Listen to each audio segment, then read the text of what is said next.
We're on the bridge of the Joseph Barrett Jones as Captain Gene Waller threads a string of barges nearly 4 football fields long up the shrunken Mississippi River. Yeah, I think it's a little shallow above that river, so I'm not going to go by normal. In his 28 years of piloting towboats for the Canal Barge Company, he's never seen the Mississippi drop so far, so fast. What's the biggest thing that worries you? The unexpectedly hitting a shallow spot. Running into the bottom. Right. Just ahead, he's heard the river is only 9 feet deep. He sits 9 feet 3 inches in the water. You're deeper in the water than that water is deep. Right. How often do you find yourself looking at that depth gauge? All the time.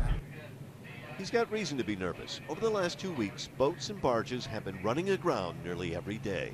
We probably had on the order of 15 to 20 different small incidents or groundings, some of them in the channel and some of the outside of the channel. How does that compare to a normal time? I would say that's probably certainly an increase from what we normally see. And there are other problems. The giant American Queen has to let passengers off on a levee because the water is too shallow where it normally docks. Huge areas of riverbeds sit exposed, looking like desert, causing one lawmaker to quit. The Mississippi's got more beaches than Florida, which would be funny if it wasn't about to cost us all. You see, the Mississippi moves all sorts of things we use a lot of, like grain, oil, coal, and steel. Everybody's having to lighten the loads up and knock the barge the size of the tows down. So here's the math. If you want to raise the average barge 1 inch in the water, you've got to take off 17 tons of cargo. To raise it a foot, you're talking 200 tons.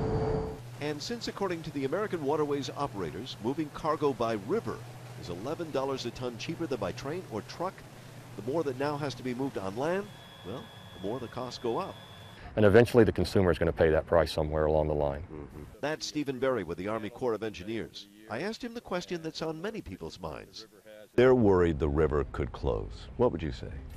Well, I don't, I think with the proactive stance the Corps is taking, I don't see the river actually closing.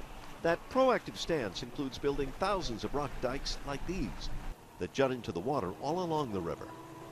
And this is what they do. The water comes downstream, and during the drought, it's redirected, deflected into the center of the river.